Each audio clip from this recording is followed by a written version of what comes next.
Assalamualaikum warahmatullahi wabarakatuh. Bismillah, alhamdulillah, wassalatu wassalam ala rasulillah Muhammad ibn Abdillah, amma ba'du.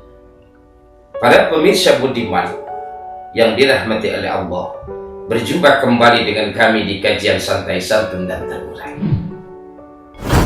Untuk para remaja yang dirahmati oleh Allah, ada beberapa tips ketika kita ingin mencari calon seorang istri ataupun mencari calon seorang suami.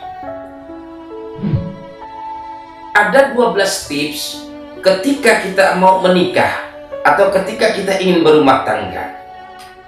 Yang pertama, ketika kita melamar, bukan hanya minta kepada orang tua, pada dasarnya kita minta kepada Allah.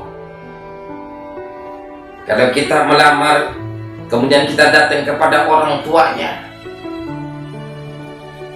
pada dasarnya bukan hanya kepada orang tua ibu bapaknya, melainkan kepada Allah.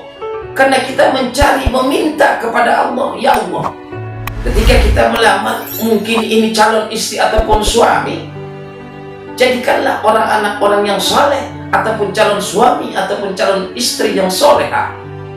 Jadi ketika kita ingin melamar, ingat, bukan hanya kepada orang tua kita meminta, tetapi selalu kita minta pertolongan kepada Allah Subhanahu wa Ta'ala. Kemudian yang kedua, ketika kita akan menikah, bukan untuk mencari istri saja, tapi niatkan mencari calon dari ibu anak-anak kita. Artinya ketika kita ingin mencari seorang ibu dari anak-anak kita, tentunya kita mencari seorang ibu yang solehah ataupun seorang ayah yang soleh, yang taat kepada Allah, taat kepada Rasulullah, serta berbakti kepada kedua orang tua.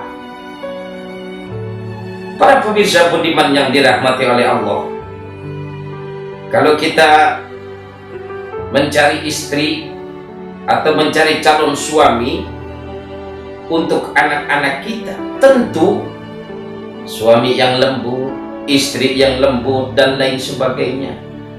Jadi kalau sudah seperti itu dari awal, kita sudah mencari yang terbaik, kita minta kepada Allah, insya Allah nanti zuriyah keturunan kita pun menjadi keturunan yang soleh dan soleha.